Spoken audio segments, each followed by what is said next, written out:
श्री शिवाय नमस्तुभ्यम। हर हर महादेव। दोस्तों, आप सभी लोग जानते हैं कि 18 अक्टूबर 2024 शुक्रवार को पड़ रही है कार्तिक महीने की प्रतिपदा तिथि, जो बहुत ही खास है। और दोस्तों, ये वो प्रतिपदा तिथि है जो कि कार्तिक महीने में शुक्रवार को पड़ रही है, तो इस दिन का महत्व और भी अधिक बढ़ जाता है। और दोस्तों, इसी दिन किया जाने वाला पंडित जी द्वारा बताया गया 2 घी के दीप दान वाला उपाय आप लोगों को जरूर करना चाहिए, क्योंकि दोस्तों ये एक ऐसा उपाय है जो कि हर दिन नहीं किया जाता। कार्तिक महीने में जो प्रतिपदा तिथि आती है उसी दिन किया जाता है, क्योंकि कार्तिक महीने में दीप दान करने का बहुत बड़ा महत्व होता है। इस महीने दीप दान करने से विष्णु भगवान और माता लक्ष्मी की कृपा हमेशा आपके ऊपर बनी रहती है और अपने भक्तों की सभी मनोकामनाएं पूरा करते हैं। और अगर आप लोगों ने इस उपाय को नहीं किया है या किसी कारणवश नहीं कर पाए हो, तो शुक्रवार प्रतिपदा तिथि के दिन इस उपाय से मत चूकना। दोस्तों देखिए, ये दिन इतना खास होता है, इतना महत्वपूर्ण होता है। देखा गया है कभी कभी बड़े बड़े पूजा पाठ अनुष्ठान से जो मनोकामना पूर्ण नहीं होती है, वह कार्तिक महीने के शुक्रवार के दिन एक छोटे से उपाय करने से ही आपकी मनोकामना पूर्ण हो जाती है। और बहुत सारे लोगों ने इस उपाय को किया भी है और उनको इस उपाय को करने का फल भी जरूर मिला है। अगर आप लोग भी इस उपाय को इस शुक्रवार की रात करना चाहते हैं, तो आप इस उपाय को पहले अच्छे से समझ लेना, सुन लेना, उसके बाद करना। आपको इस उपाय का फल जरूर मिलेगा, आपकी सभी मनोकामनाएं पूरी हो जाएंगी। दोस्तों, हम आपको यहां पर बता दें कि यह जो 2 दीपक वाला उपाय है, ये उपाय पंडित जी ने अपनी अभी की शिव महापुराण की कथा में ही बताया है। और इस उपाय को करने से आपके घर में चाहे किसी भी प्रकार की दुख और समस्या क्यों ना चल रही हो, आपको उसका कारण भी नहीं पता है कि भाई ये समस्या किस कारण से चल रही है, उसका कुछ भी कारण हो सकता है। जैसे पितृदोष हो सकता है, काल सर्प दोष हो सकता है, या किसी भी तरह का मंगल दोष भी हो सकता है, और भी बहुत तरह के दोष होते हैं, कुछ भी हो सकता है। पर आपको इस उपाय को करने के लिए अपने दोष को पता लगाने की भी जरूरत नहीं है। आपके घर में किस कारण से इतनी दुख और परेशानी आ रही है, वह भी आपको पता लगाने की जरूरत नहीं है। बस शुक्रवार की प्रतिपदा के दिन इस उपाय को कर लेना, क्योंकि इसी एकमात्र उपाय को करने से आपके पूरे घर परिवार में सुख और शांति हो जाएगी। आपके घर में अच्छे अच्छे काम होने लगेंगे। आपकी जो भी मनोकामना होगी वह भी धीरे धीरे करके पूर्ण होना शुरू हो जाएंगी। अब हम समझते हैं इस 2 दीपक वाले उपाय को आपको करना कैसे है, किसको करना है, किस समय करना है और कैसे करना है। देखो, उपाय बिल्कुल आसान है, बस समझने वाली बात है, ध्यान से समझिए। उसके बाद ही आप लोग जो है इस उपाय को जरूर कीजिएगा। सबसे पहली चीज हम लोग ये समझते हैं कि इस 2 दीपक वाले उपाय को इस शुक्रवार के दिन किसको करना है। तो देखिए, इस उपाय को घर के सभी सदस्यों को करने की बिल्कुल भी जरूरत नहीं है। घर में से कोई एक मुख्य बड़ा सदस्य ही इस उपाय को करेगा, तो उस घर परिवार के सभी सदस्यों को इस उपाय को करने का फल मिल जाएगा। पर वो बड़ा सदस्य कौन होगा, कौन व्यक्ति इस उपाय को करेगा, तो यहां पर देखिए, हम आपको बता दें, घर की जो बड़ी माताएं बहनें होंगी, घर की बड़ी माताओं बहनों में से कोई भी एक माता बहन इस वाले उपाय को कर सकती है। अपने पूरे घर परिवार के लिए घर में सभी सदस्यों को इस उपाय को करने की जरूरत नहीं है। मात्र घर की जो बड़ी माताएं बहनें हैं, उनमें से कोई भी एक माता बहन इस वाले उपाय को करेगी, तो उसके घर परिवार के पूरे सदस्यों को इस उपाय का फल मिलेगा। अगर किसी कारणवश माताएं बहनें घर में उपस्थित ना हो, या वो इस उपाय को न कर रही हो, कुछ दिक्कत हो, तो भाई उस जगह पर फिर घर का कोई बड़ा व्यक्ति भी इस उपाय को कर सकता है। माताओं बहनों के कहने का मतलब ये था कि माताएं बहनें घर की लक्ष्मी होती है। जब घर की लक्ष्मी कोई उपाय करती है, तो निश्चित ही भगवान शिव जी बहुत जल्दी प्रसन्न होते हैं और उपाय का फल में बहुत जल्दी और बहुत बड़ा करके भी यहां पर देते हैं। तो आप लोग ये बात समझ गए होंगे। अब हम ये बात समझते हैं इस वाले उपाय को हमें करना किस समय है। 2 दीपक वाले उपाय को हमें इस शुक्रवार के दिन करना किस समय है। तो देखिए, इस उपाय को करने का जो समय है, शाम का समय है। अब देखिए, यहां पर हम मुख्य रूप से सुबह का समय नहीं बोलेंगे, क्योंकि देखिए, ये जो प्रतिपदा तिथि है, और आप सभी लोग जानते हैं इसका प्रदोष काल का मतलब शाम का जो समय होता है ना, इस दिन भगवान शिव और माता पार्वती जी का सबसे प्रिय दिन होता है। तो आप लोग इस दीपक वाले उपाय को शाम के समय प्रदोष काल में कर सकते हो। देखो, अगर शाम के समय कर रहे हो तो इस दिन जरूर शाम के समय का ध्यान रखना कि शाम के 5 बजे से लेकर 6 बजे के बीच में अगर आप इस उपाय को कर सकते हो तो बिल्कुल कर लेना, पूरी कोशिश करना। पर अगर किसी कारणवश इस समय के बीच में ना कर पाओ तो रात 7 बजे तक भी अगर आप उपाय को करोगे तो आपको उपाय का फल जरूर मिलेगा। ये बात आपको समझ आ गई। अब बात करते हैं उपाय की। देखिए, इस उपाय के लिए आपको 2 दीपक लेने होंगे। दोनों ही दीपक आप मिट्टी के भी ले सकते हैं और दोनों ही दीपक आप शुद्ध आटा मढ़कर उनके भी तैयार कर सकते हैं।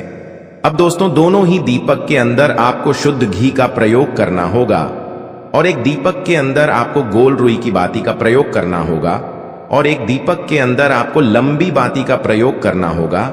लंबी बाती वाले दीपक के अंदर आप मौली वाला जो धागा आता है कलावा का, उसकी बाती का प्रयोग भी आप लंबी बाती वाले दीपक के अंदर कर सकते हैं। देखिए, 2 दीपक वाला ये चमत्कारी उपाय केवल शुक्रवार की रात्रि में ही किया जाता है, इसीलिए आपको इस उपाय को बहुत ही ध्यान से समझना। इसी के साथ में आपको 1 चुटकी काले तिल के दाने लेना है और इसी के साथ में आपको मात्र 1 चुटकी हल्दी भी लेनी होगी। अब दोस्तों, ये सभी सामग्री लेकर के आपको रात्रि के समय पहुंच जाना है अपने घर में, जहां कहीं भी तुलसी जी का पौधा, तुलसी माता का निवास स्थान है, वहां पर देखिए दोस्तों, सबसे पहले तो आपके पास जो एक गोल बाती का दीपक, उसे आपको तुलसी जी के वहां पर प्रज्वलित करना है। दीपक को प्रज्वलित करते समय आपको ओम नमो भगवते वासुदेवाय इस मंत्र का 11 बार जाप कर लेना है। अब देखिए दोस्तों, आप जो 1 चुटकी काले तिल के दाने लेकर के आए हैं, उन्हें आपको अपने सीधे हाथ में रखना है और जो आपने गोल बाती वाला दीपक प्रज्वलित किया है माता तुलसी जी के वहां पर, उसके ऊपर से आपको इन 1 चुटकी काले तिल को गड्ढी की दिशा में घुमाना है। आपको अपना नाम और अपनी गोत्र को बोल देना है और फिर आपको इन काले तिल को उससे जलते हुए दीपक के अंदर डाल देने हैं। देखिए, काले तिल भगवान विष्णु के पसीने से उत्पन्न हुए हैं और जब भी हम यह दीपक नवमी की रात्रि में प्रज्वलित करते हैं तो इससे हमें हमारे कर्ज में राहत मिलती है, हमारे जीवन में धन प्राप्ति के नए नए मार्ग खुलते हैं, हमारा अगर कोई भी कार्य रुका हुआ है तो वह भी परिपूर्ण होता है। देखिए, गोल बाती का जो दीपक है, विशेषकर हम माता तुलसी के वहां पर भगवान विष्णु और माता लक्ष्मी के निमित्त प्रज्वलित कर रहे हैं। इस प्रकार से आपको ये दीपक प्रज्वलित कर देना है। अब जो आपके पास लंबी बाती का दीपक है, 1 चुटकी हल्दी है, तो इससे आपको लेकर के पहुंचना है अपने घर के मंदिर में। आपके घर के मंदिर में माता लक्ष्मी की जो भी प्रतिमा ही मूर्ति है, उनके सामने सबसे पहले तो आपको ये लंबी बाती का दीपक रखना है।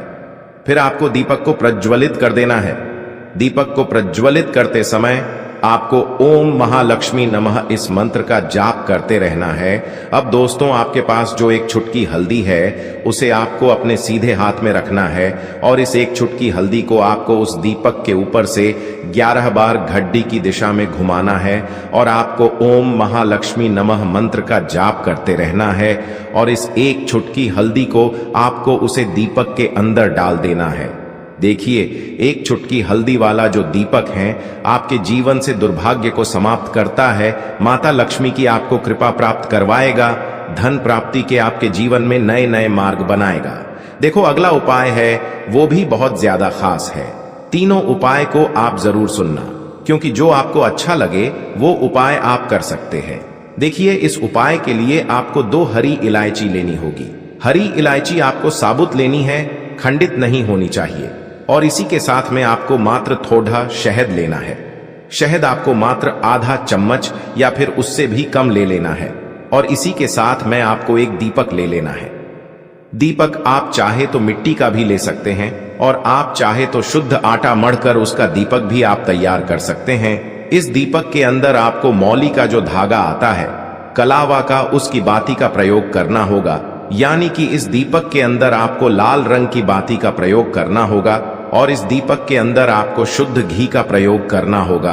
अब ये सारी सामग्री लेकर के आपको अपने घर में जो भी मंदिर है वहां पर पहुंच जाना है और आपको माता लक्ष्मी के किसी भी स्वरूप के सामने बैठ जाना है। अगर माता लक्ष्मी की फोटो है, माता लक्ष्मी की प्रतिमा है तो उनके सामने आपको बैठ जाना है। अगर माता पार्वती की प्रतिमा है तो उनके सामने आपको बैठ जाना है, यानी कि किसी भी माता के स्वरूप के सामने आपको बैठ जाना है। अब देखिए, सबसे पहले तो आपको माता रानी के सामने थोड़ी सी चावल की ढेरी बना देनी है, यानी कि थोड़ी सी अक्षत के दाने आपको माता रानी के सामने रखना है। उसके बाद आप जो एक दीपक लेकर के गए हैं, उस दीपक को आपको उन्हीं चावल के दानों के ऊपर रख देना है और फिर इस दीपक को आपको माता रानी के सामने प्रज्वलित कर देना है। देखें, इस दीपक को प्रज्वलित करते समय आपको ओम महालक्ष्मी नमः इस मंत्र का लगातार जाप करते रहना है। दीपक को प्रज्वलित करने के बाद आप जो 2 हरी इलायची लेकर के गए हैं, उसमें से एक हरी इलायची को तो आपको उसी दीपक के अंदर डाल देनी है और वहीं पर आपको कम से कम 21 बार ओम महालक्ष्मी नमः इस मंत्र का जाप कर लेना है। अब आपके पास जो शहद है और एक हरी इलायची है, उसे सीधे आपको लेकर के पहुंच जाना है। भगवान शिव के मंदिर में पूज्य गुरु जी ने बताया है कि यह उपाय आपको सिर्फ और सिर्फ शाम के समय ही करना होगा। शाम को जब भी सूर्यास्त का समय होता है तो उस समय आपको ये उपाय करना है। लेकिन सबसे पहले तो आपके पास जो एक हरी इलायची है, उसे आपको उस शहद के अंदर अच्छे से डुबो देना है, यानी कि शहद का लेपन उसे हरी इलायची के ऊपर चारों तरफ आपको कर देना है। अब यह जो शहद से युक्त हरी इलायची है, इससे आपको भगवान शिव के शिवलिंग पर अर्पित कर देनी है और आपको वो श्री शिवाय नमस्तुभ्यम इस मंत्र का लगातार जाप करते रहना है। फिर इसके बाद आपको एक लोटा जल भी अपने साथ लेकर के जाना, तो यह एक लोटा जल भी आपको धीरे धीरे शिवलिंग पर समर्पित कर देना है और आपको श्री शिवाय नमस्तुभ्यम इस मंत्र का जाप करते रहना है। फिर इसके बाद आपको अपने घर आ जाना है। इस प्रकार से आपको ये उपाय कर लेना है। तो चलिए दोस्तों, जान लेते हैं गुरुजी द्वारा बताए गए दूसरे उपाय के बारे में। देखिए, इस उपाय के लिए आपको लेना है 11 चावल के दाने।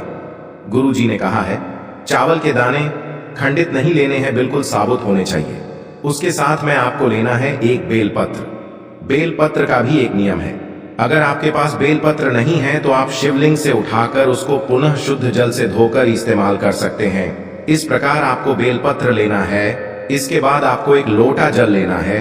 अब ये सब सामग्री लेकर आपको जाना है महादेव के मंदिर में। देखो, अब आपको उत्तर साइड में खड़े हो जाना है और सबसे पहले आपको एक बेलपत्र अपने हाथ पर और 11 चावल दाने रखकर शिवलिंग के ऊपर अपना नाम और गोत्र बोलते हुए समर्पित कर देना है और ओम नमः शिवाय श्री शिवाय नमस्तुभ्यं का लगातार जाप करना है।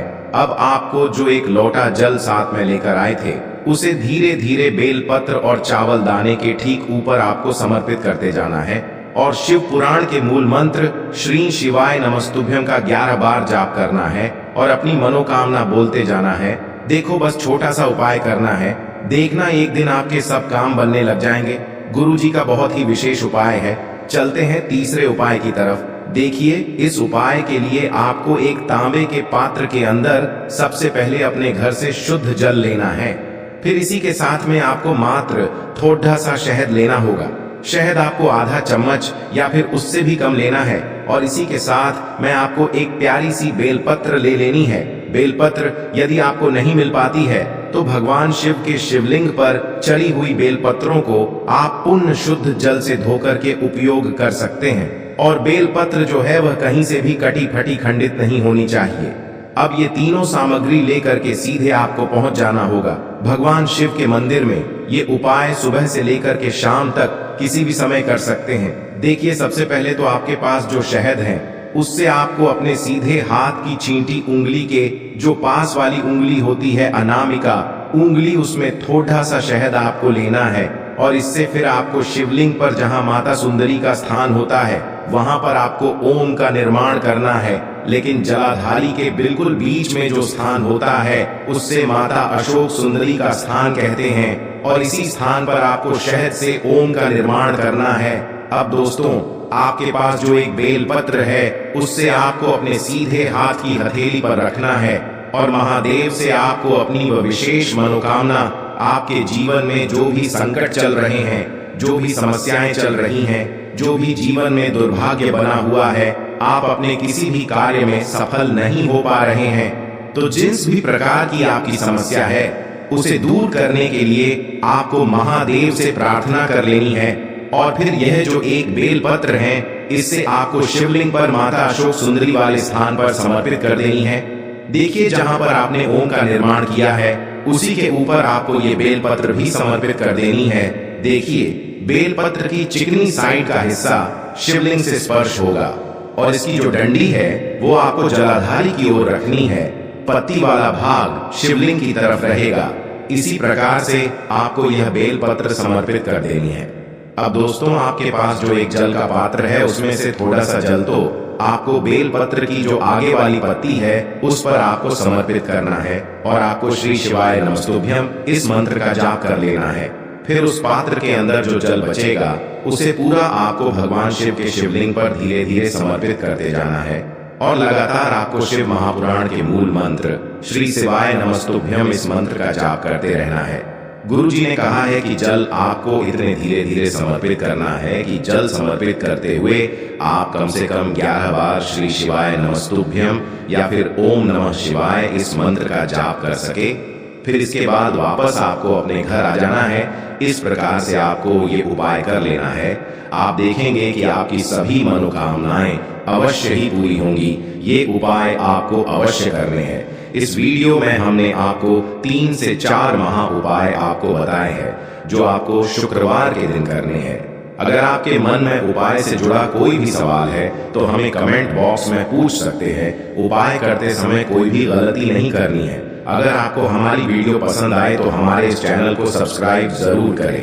हर हर महादेव। ओम नमः शिवाय। श्री शिवाय नमस्तुभ्यम। देखिए, इस उपाय के लिए आपको तुलसी जी की जो सूखी लकड़ी होती है उसे ले लेना है। देखिए दोस्तों, यदि आपके पास पुरानी तुलसी जी की लकड़ी है तो उसे आप ले सकते हैं, और यदि आपके घर में तुलसी जी जो लकड़ी है वो सूखी हुई है तो उसकी लकड़ी आप तोड़ डेच करके इस्तेमाल कर सकते हैं। लेकिन आपको ध्यान रखना है कि सूर्यास्त से पहले पहले ही आपको ये जो तुलसी जी की लकड़ी है इससे अवश्य ही तोड़ डेच लेना है। तो इस उपाय के लिए आपको सबसे पहले तो एक मिट्टी का दीपक लेना होगा। आप चाहें तो आटे का दीपक भी ले सकते हैं, क्योंकि आटे का दीपक सभी दीपक में सर्वोत्तम माना गया है। इस दीपक के अंदर आपको शुद्ध घी का प्रयोग करना होगा और इससे दीपक के अंदर अपने जो तुलसी जी की लकड़ी ली है उसे भी रख देना है। लेकिन ये जो तुलसी जी की लकड़ी है इसमें आपको चारों तरफ अच्छे से घी लगा लेना है। देखिए, गुरु जी ने बताया है कि जो तुलसी जी की लकड़ी है यदि आप उपाय करते हैं और बहुत ही शीघ्रता से जल जाती है तो इसके लिए आपको एक कार्य करना है। आपको थोड़ी सी रुई ले लेनी है और उससे रुई को आपको जो तुलसी जी के अपने लकड़ी ली है उस पर अच्छे से चारों तरफ लपेट देनी है। तुलसी जी की लकड़ी के ऊपर रुई लपेटने के बाद इसे आपको पूरा घी के अंदर डुबो लेना है। अब इसे आपको बाती के रूप में प्रयोग करना है। अब दोस्तों, इस दीपक को आपको प्रज्वलित कहाँ करना है, तो इस दीपक को आपको या तो भगवान विष्णु के सामने प्रज्वलित करना होगा, या फिर आपको भगवान श्री राम के सामने प्रज्वलित करना होगा, या फिर भगवान कृष्ण के सामने यानी कि भगवान विष्णु के जो भी अवतार हैं उनके सामने आप ये दीपक प्रज्वलित कर सकते हैं। या फिर आप इससे दीपक को माता तुलसी जी के सामने भी प्रज्वलित कर सकते हैं। पूज्य गुरु जी ने बताया है कि जो भी व्यक्ति इस प्रकार से तुलसी जी की डंडी से यह दीपदान कर देता है उसके जीवन में कभी भी धन की समस्या नहीं होती है। इसीलिए आपको ये पूरे साल में केवल एक बार ही मौका मिलता है।